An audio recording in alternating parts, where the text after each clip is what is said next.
Hello and welcome to Nancy Goodaim, the Space Ranger. This is going to be Chapter 24. That's 24 of 56, so we're nearly halfway there. Okay, hen is a daw, is a tree, and away we go.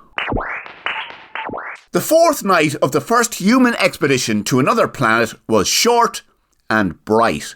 4 moons hung low in the sky over the Jupiterian forest of Proverbs, and on a high, wide branch in that forest were 3 Jupiterians named Bip, Morcator and Myachtha, a Martian sheriff, a Martian waitress/astronaut named Martina Ruddlesplitch, and European Space Agency mission specialist Nancy Goodaim McGinley.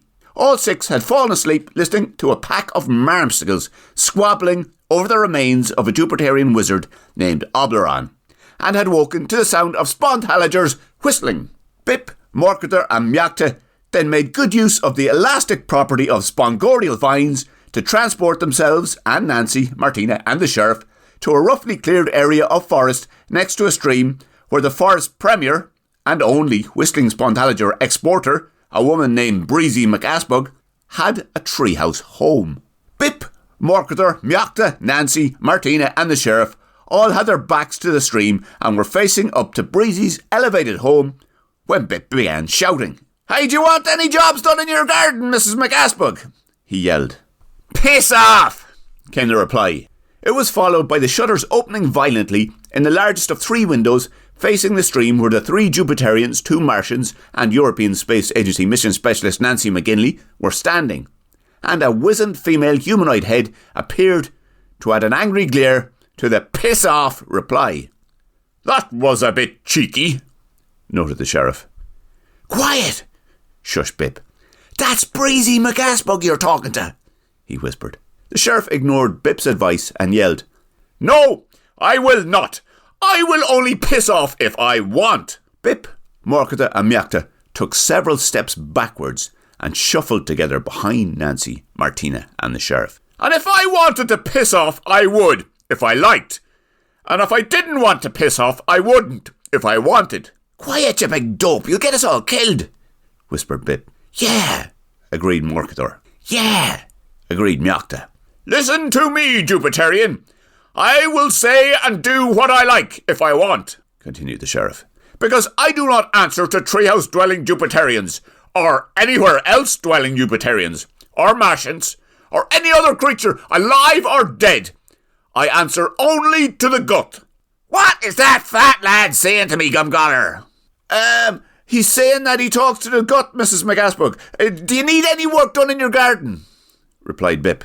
He was now standing behind the sheriff. His colleagues Morcator O'Jumlan and Myachtha Flart had taken shelter behind Martina and Nancy. Of the 3, Bip had the safest position. "He talks to the gut? About what?"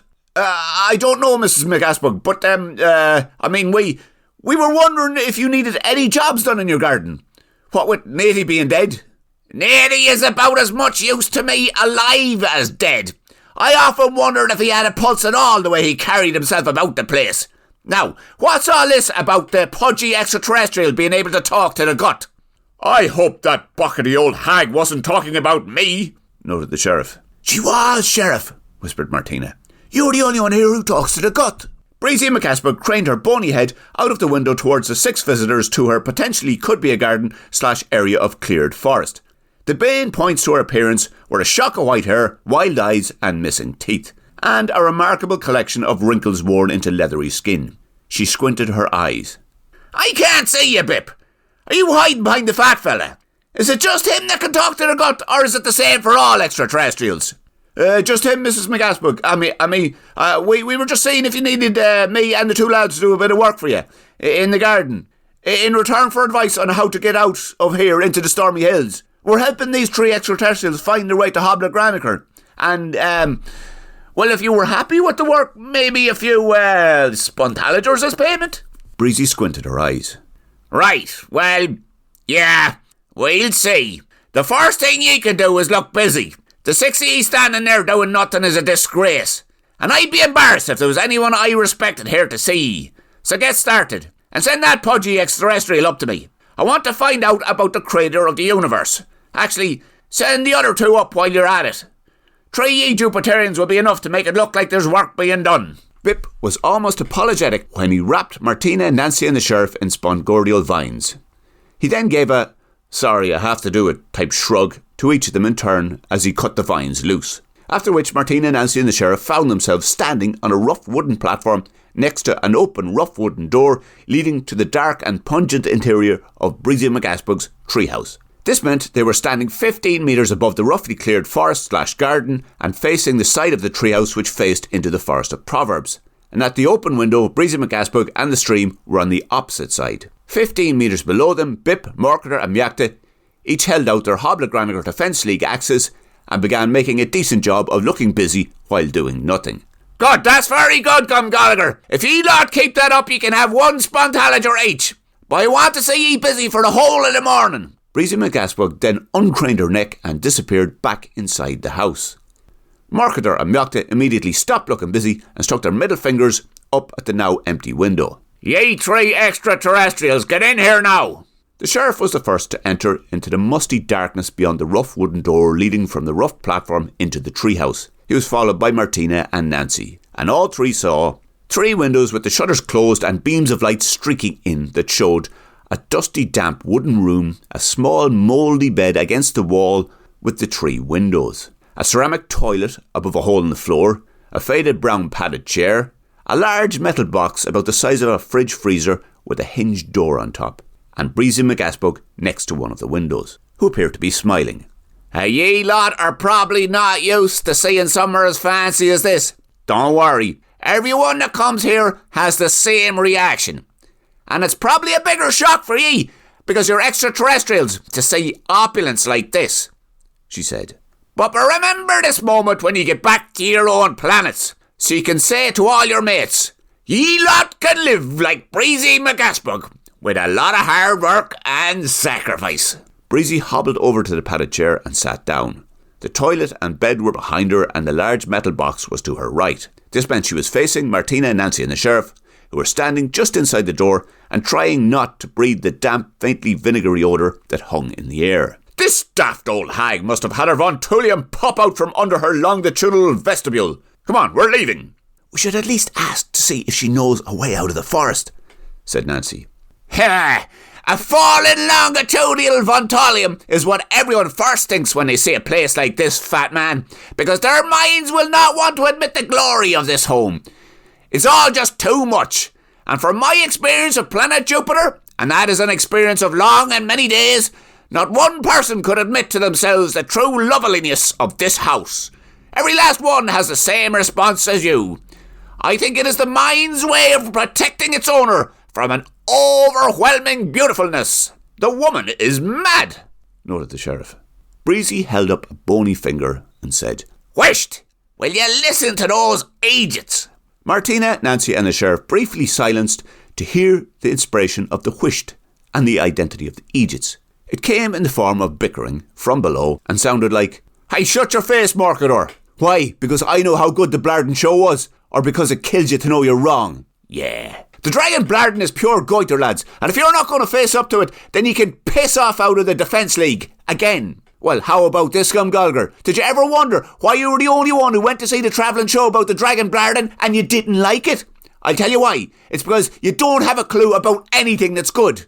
Yeah, that's right, Morcator. He doesn't. How in the 9 triangles did you know what every person who watched that show thinks? And anyway, the 2E are a pair of flutes. Breezy creaked back up from the padded chair, turned her back to Martina, Nancy and the sheriff, hobbled over to the middle of the 3 windows that had been behind her, angrily flung open the shutters and yelled, "Have ye 3 simpletons forgotten I have a chest full of mumple-dump sitting up here with me? Did ye come here for food or to get smongulated? Because I don't mind gathering up a flaunch of mumple-dump and firing it right up your anterior cavities, and I wouldn't even need to leave the treehouse to do that." Breezy's very Jupiterian threat got 3 rapid and definite apologies from the ground below. Sorry, Mrs. McAsbug. Yeah, sorry, Mrs. McAsbug. Why have ye 2 got your hands on your hips? Bip, sorry, Gallagher Unterwackle said he doesn't like the travelling show about the Dragon Blarden, Mrs. McAsbug. Yeah, he did. That's right, Morcator. He did, Mrs. McAsbug. Well. A pair of tattletales it is, who prepare to put their hands on their hips instead of work. Well. That's how it is so. because I can see that Bip is holding his axe right now and has the bright red glow of someone who was clearing a garden. My garden, with me above it. And I know for a fact that nobody who has seen the show about the Dragon Blarden didn't enjoy it. Which means you, Marketer O'Yumblan, and you, Myack the Flart, are lying to my face. And it's only early in the day too. Breezy McAspock turned her back to the treehouse room to face Martina, Nancy and the sheriff, said nothing, and lunged for the metal sideways refrigerator-sized box. She did so quickly, quicker than either Martina, Nancy or the sheriff expected her aged frame to be capable of. "Stand back, extraterrestrials!" she cackled. She then opened the top of the metal box. Beams of yellow and white light poured out through the open lid. Breezy placed one of her bony hands into the light and closed a fist around the beam. She shut the lid, which snapped closed with a flump. Breezy returned to the window, extended her hand that had grabbed at the light, and opened it with the palm facing down. "And that's what happens to Tattertails!" she cackled. What Martina, Nancy and the sheriff heard was a pair of loud screams begin and stop abruptly. What they saw was a levitating collection of severed, but not bloody, body parts float in single file through the window on a haze of light and hover about a metre above the ground next to the window. Martina, Nancy and the sheriff silently counted 4 feet, 4 elbows, 4 hands, a collection of internal organs, 3 legs, 2 torsos, and the bodiless heads of Marketer O'Yumblan and Myack the Flart. Martina, Nancy and the sheriff then saw Breezy McAspock retrace her lunge to the metal sideways refrigerator-sized box and open it for a second time, and all the bloodless frozen limbs and organs float over and down into the glowing white-yellow interior of the box. "You forgot one of the legs, Mrs. McAspock," came Bip's voice from outside the window. What Bip had seen was Breezy McAspock lean out of her treehouse window and cast a flaunch of Momfeldampf from her right hand. The Momfeldamp quickly enveloped and dismembered his 2 Hoblagranic Defence League colleagues before hoovering their neatly disassembled bodies back in through the open shutters and into the treehouse. "Mrs. McAspock, you left one of the legs down here. I think it's one of Marketer's," he repeated. "And it's making the garden look untidy," he added. Breezy quickly opened the top of the sideways refrigerator-sized metal box, pinched a small beam of light between her forefinger and her thumb, and flung it out the open window. This was immediately followed by a neatly severed leg in a cloud of light rapidly floating in through the window and landing itself into the box. Breezy shut the lid for a second time and said, "That's that," followed by, "I should have never given those 2 jobs. Gallagher is fine, he works away, but those 2 are useless. At least now I'll be able to make something from their ingredients." She then sat back down in the padded chair and nodded towards the sheriff. "Now, what's all this about you being able to talk to the gut?" The sheriff is the local Martian representative of the creator of the universe," explained Martina. "He speaks with him through his mind. Isn't that right, sheriff?" Yes, well, yes it is. And why do you ask, Mrs. McAspock? None of your business. And I certainly wouldn't tell you, because the reason I ask is to see what the gut makes in my garden. It's taken me some time to create it, almost a lifetime of sacrifice, in fact. "Well, why don't you ask the gut for her, sheriff?" asked Martina.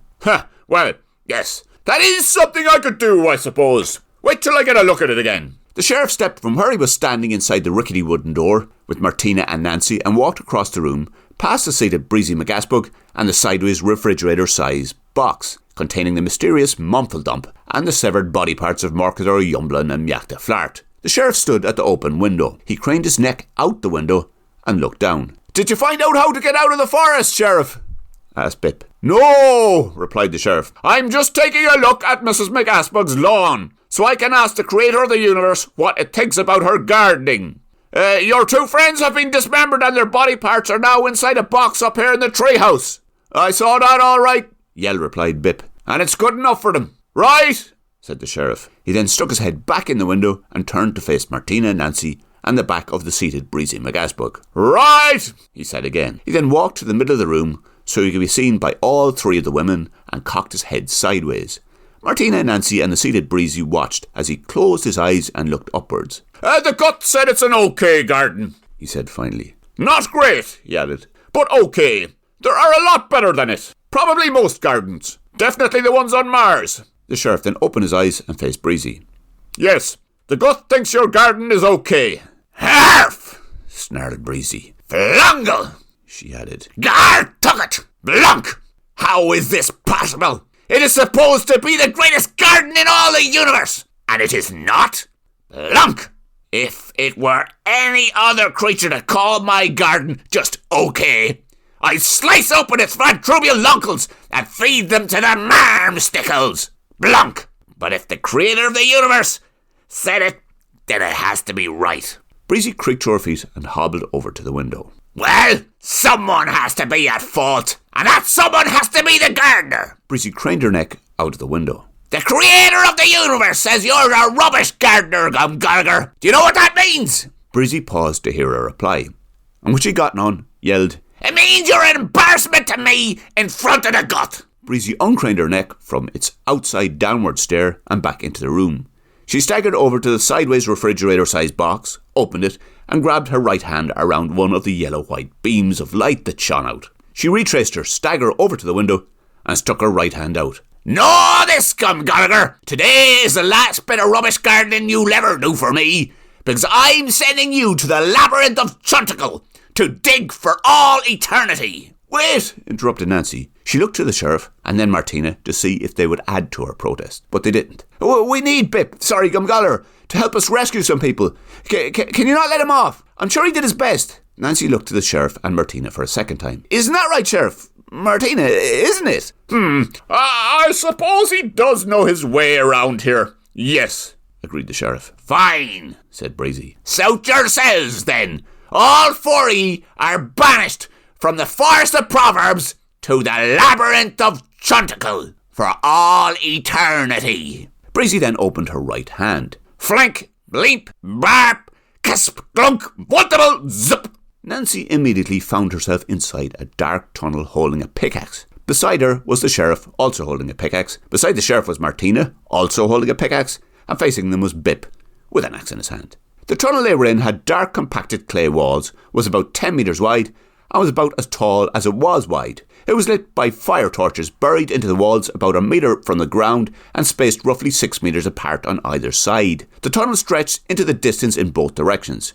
But apart from that, there was nothing, except a musty smell. Where are we? Asked Martina. The Labyrinth of Chunticle, answered Bip. But how did we get here? Monfaldump. Breezy keeps a chest of it up in her treehouse. I'm surprised you didn't notice it. We did, said Nancy. Then why did you ask? What is Monfaldump? Asked Martina. What's Monfaldump? What kind of a question is that? Asked Bip. He stepped back to eye Martina, Nancy and the sheriff suspiciously, which meant he turned to each of them in turn and quietly scanned their eyes. Oh, sorry, I keep forgetting you're extraterrestrials. I take it you don't have Monfaldump on Mars, or on your planet either, Nancy. Well, you're lucky, because it does more harm than good, and is the reason we are here now. Bip then dropped the axe he was holding onto the ground and scratched his armpit, blinked, sniffed, and looked around. Well, what is it then? Monfaldump? Yes? It's hard to describe as you don't have it on your planets. I suppose you could call it purebred magic, if you wanted, like. Breezy is one of the few Jupiterians that has some.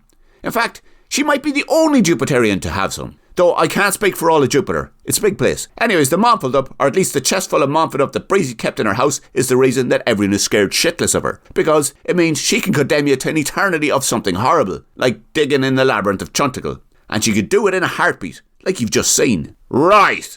And what is the labyrinth of Chunticle? I don't know. I've only been here as long as ye. And the first I ever heard of the place was when Breezy cackled, Suit yourselves then, all four of ye are banished from the Forest of Proverbs to dig the labyrinth of Chunticle for all eternity. Bip then turned to Nancy. Why don't you all ask Nancy? This is supposed to be her story. Martina and the sheriff looked to Nancy, who turned to face up and down the length of the corridor, and then back at Bip, Martina and the sheriff. All three waited for her to speak. Well, it's some sort of clay tunnel, and Breezy considers digging in it a punishment. And by the sound of her all eternity comment, there's a chance it goes on forever. I don't believe you, said the sheriff.